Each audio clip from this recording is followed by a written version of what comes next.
नमस्कार श्री रामकृष्ण कथामृत कथामृतं तप्त जीवनं कविभिरीडितं कल्मषापहं श्रवणमंगलं श्रीमदादतं भुवि गृह्णन्ति ये भूरिदा जनाः। श्री रामकृष्ण कथामृत प्रथम भाग चतुर्थ खंड और तृतीय परिच्छेद.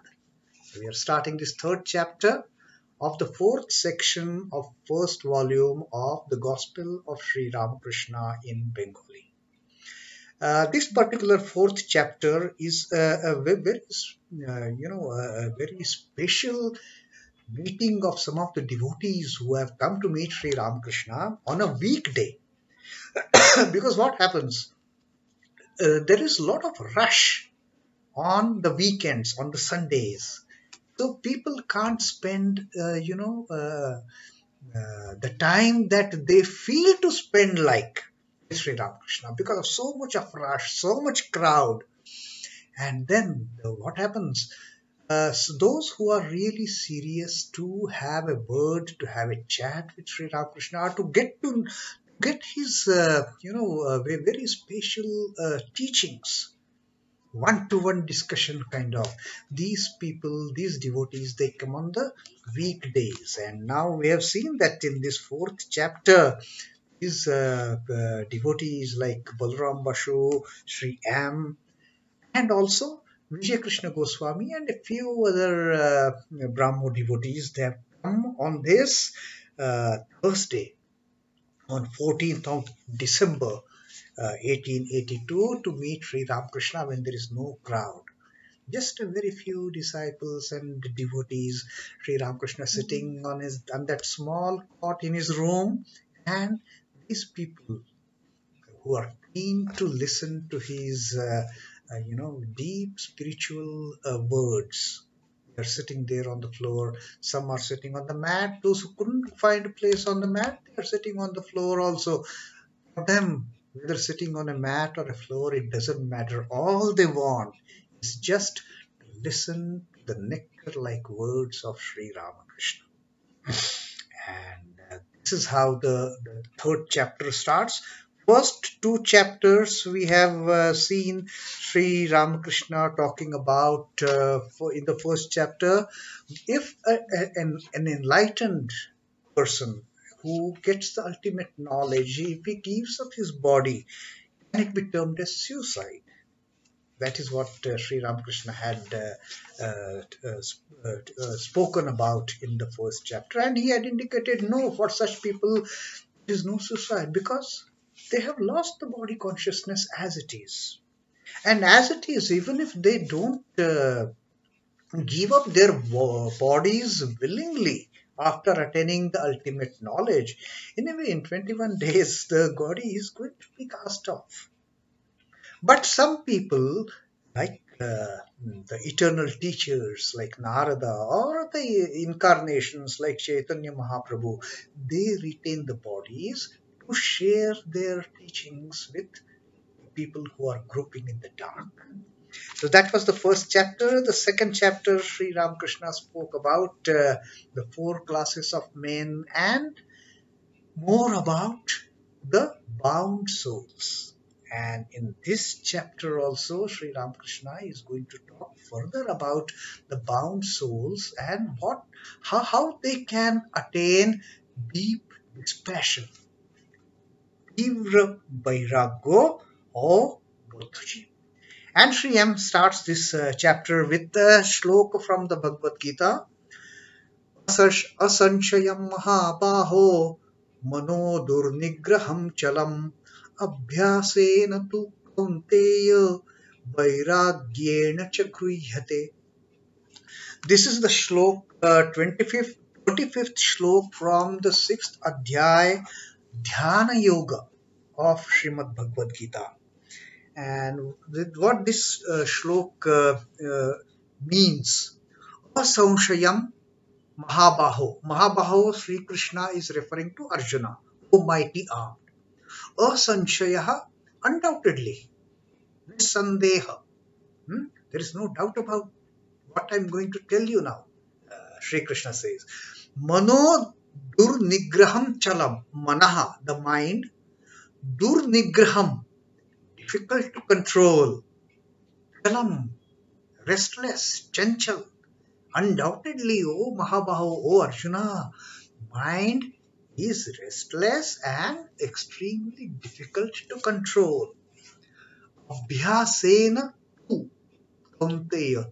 Tu is but. Abhyasena with practice. O Kaunteya, O son of Kunti, Vairagyena cha gruhyate. And also through vairagya, through this passion, it can be gruhyate, controlled.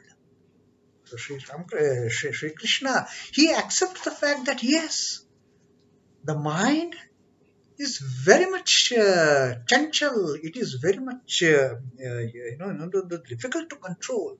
It is very much restless. Durnigraham, difficult to control. But, and then Sri Krishna gives this solution, this way, how to bring this mind under control, and how to bring this restless mind under control. And Sri Krishna says that abhyasena, through practice, O Kaunteya, O Arjun, O son of Kunti, through practice and vairagyena, through dispassion, it can be very much restrained. Grihate, you can have control of this mind. So this is what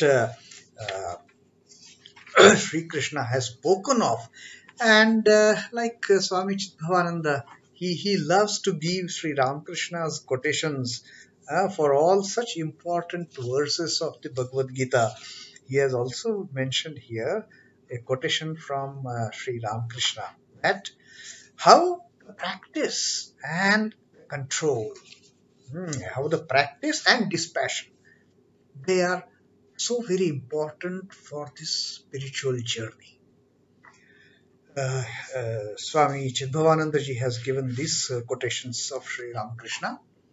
He who wants to learn swimming has to be at it repeatedly.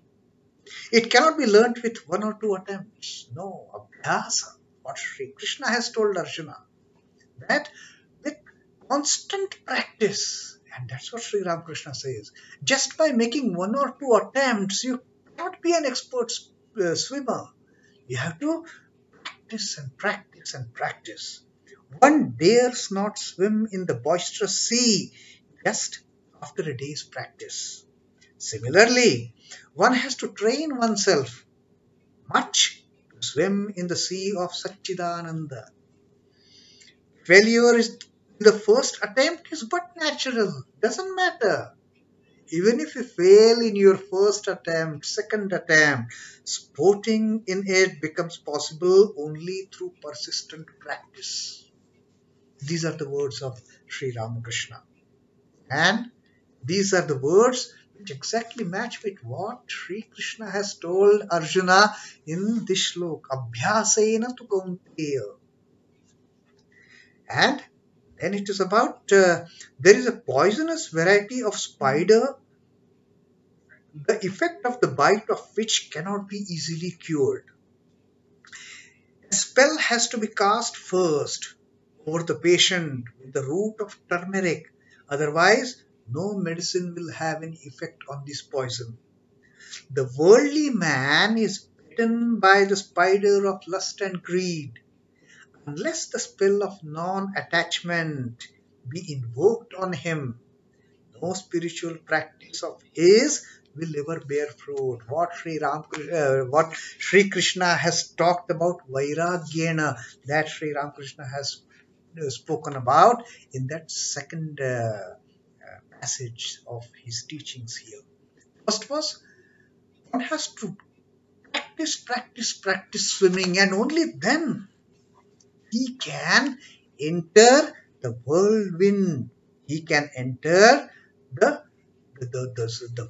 violent sea of Satchitananda. It is extremely violent. It is not easy swim. It is not just you enter the sea of ocean of Satchidananda and cross over from this end to that end. There will be so many hurdles. Maya will be creating so many hurdles for you. And to tackle that Maya, to tackle those hurdles, to win over those hurdles, you must have practiced a lot.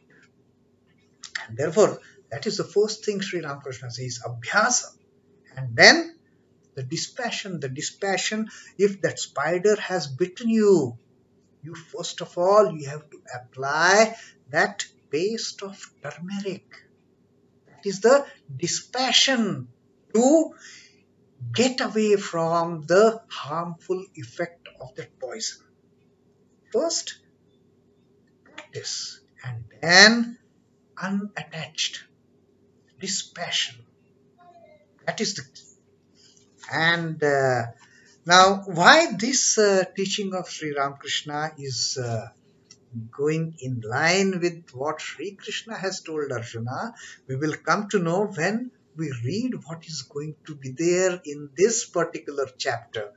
This particular chapter about Tibra Boirago O Buddhaji, the deep dispassion and the bound souls.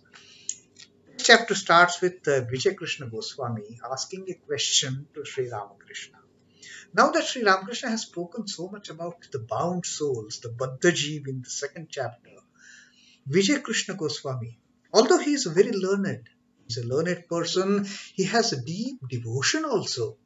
In fact, he doesn't lose an opportunity of dancing with Sri Ramakrishna also. So, Vijay Krishna Goswami, for the sake of those bound souls who want an answer to this question, how to get rid of that boundness, he is asking a question. Vijay, বদ্ধজীবের মনের কি অবস্থা হলে মুক্তি হতে পারে? So now Vijay Krishna Goswami, on behalf of those bound souls, is asking this question to Sri Ramakrishna, that under what condition, what must be the state of the mind of a bound soul to attain liberation? বদ্ধজীবের মনের কি অবস্থা হলে, under what condition, under what condition of the mind of these bound souls can they achieve liberation? Now Sri Ramakrishna says, ঈশ্বরের উপায় তীব্র বৈরাগ্য হলো এই কামিনী কাঞ্চনে আসক্তি থেকে নিস্তার হতে পারে. Sri Ramakrishna says one develops deep dispassion by the grace of God. It is very important. When one develops dispassion for these attractions by the grace of God, then এই কামিনী কাঞ্চনে আসক্তি থেকে নিস্তার হতে পারে, then one can be freed from the attachment, lust and greed. Not otherwise. First of all, through the grace of God, you should attain to the state of getting dispassion for these. And then once you get that dispassion, then you lose all the attachment to lust and greed. তীব্র বৈরাগ্য কাকে বলে? Sri Ramakrishna now asks, what is this deep dispassion? Do you know? হচ্ছে হবে ঈশ্বরের নাম করা যাক, এসব মন্দ বৈরাগ্য. Now Sri Ramakrishna he asks the question, do you know what is this deep dispassion? It is much different from just kind of a shallow dispassion. Like when somebody, a mild dispassion is like whenever I get time, I will repeat the name of God. হবে ইচ্ছা হচ্ছে হবে, if I can, I will take the name of God. হবে ঈশ্বরের নাম করা যাক, it is fine, I will chant the name of God if I find time. That is mild dispassion. No, that mild dispassion will not work to get rid of the attachment of lust and greed. Hmm. যার তীব্র বৈরাগ্য, আর প্রাণ ভগবানের জন্য বাকুল, মার প্রাণ যেমন পেটের ছেলের জন্য বাকুল. When one gets deep dispassion, a serious dispassion, he will be panting for the vision of God. He will be yearning for the vision of God, that person. Like the mother, the way she yearns to have the vision of her own child. How a mother yearns. If the mother doesn't see her child for a few moments, that mother gets restless. That the mother gets so much restless to see the child in her womb. Likewise, when a person develops that deep yearning, that sincere yearning, that you start missing something. That kind of yearning, when one develops for the Lord, then that is the deep dispassion. Not like whenever I get time, I will chant the name of God. Like it happens with us. Do you do your japa and meditation regularly? And then the answer is no, not regularly, but whenever I find time. As per the instructions for doing japa and meditation, we are supposed to do japa morning and evening. Like our ma has said, these two are the best times to do japa. Just between the sunrise, that twilight hour, and just the time between just when the sun is getting set. According to Ma, these two are the wonderful times to perform the austerities of japa and meditation. These 2 times a day. But do we do it?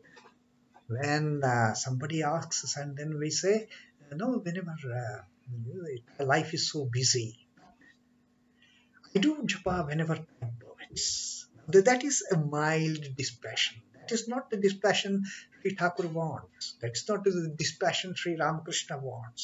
Sri Ramakrishna wants that serious dispassion, that deep dispassion, when a mother is so yearning to look the beautiful face of her child who is in her womb. That yearning, that dispassion, Sri Ramakrishna wants in the person, for him to develop that total non-attachment, to get rid of the attachment for lust and greed. যার তীব্র বৈরাগ্য, যে ভগবান ভিন্ন আর কিছু চায় না.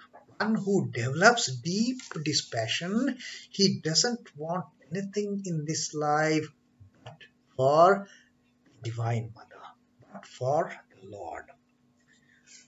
সংসারকে আত্মক্রিয়া দেখে তার মনে হয়ে বুঝি ডুবে গেলাম. When that kind of man, he sees world as a deep well.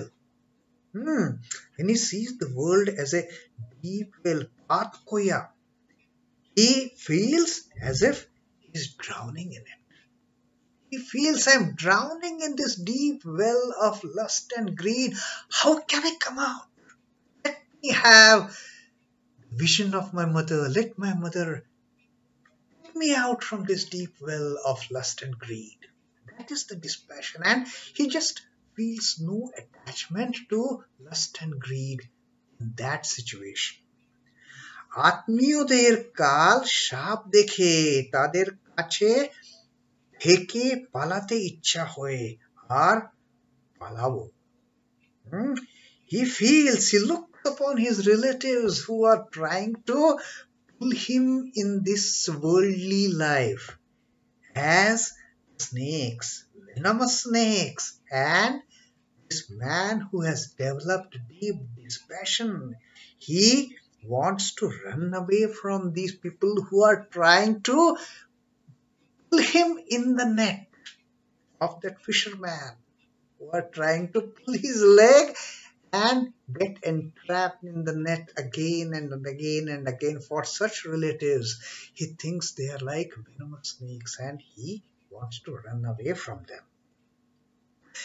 বাড়ির বন্দোবস্ত করি, তারপর ঈশ্বর চিন্তা করব, এ কথা ভাবি না, ভিতরে খুব রোগ. He doesn't think, let me first take care of my household, let me first make arrangements for the family, then I will think of God. No, this won't work. There is a mild dispassion then. He has great resolve. He will just, asunder all these ties and focus only on the Lord, focus only on the Divine Mother. That is how he will gain the deep dispassion, and that is how he will cut asunder all the attachments.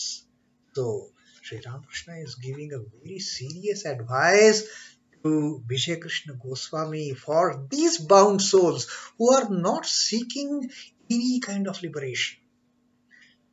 Bound souls, these such kind of bound souls who have cut the net with their teeth and they have dived deep into the mud thinking they are safe. For them, the only way out, the only way to start seeking liberation is to get deep dispassion. Nothing doing. It is not when time permits I will do japa and meditation. No. I have to do means I have to do. Unless and until they have this kind of strict discipline, which Sri Krishna has told Arjuna about abhyasa, you have to practice. And like Sri Ramakrishna has told, you have to learn swimming, practice, practice. Only through great practice of swimming can you swim over this ocean of Satchidananda. And deep dispassion of applying turmeric, taste of turmeric, to dilute the effect of that poison, of that poisonous, venomous spider which has bitten you. So these are the things Sri Ramakrishna has started this third chapter with. And there is going to be a lot of teaching in this chapter, and the way being shown to the bound souls how to start seeking liberation. There is a way out for them also, and that's what Sri Ramakrishna is going to tell us. Let us read further in the next readings. As of now, Om Namah Shri Bhagavate Ramakrishnaaya. Shri Ramakrishna Namastu. Jai Thakur, Jai Ma, Jai Swami.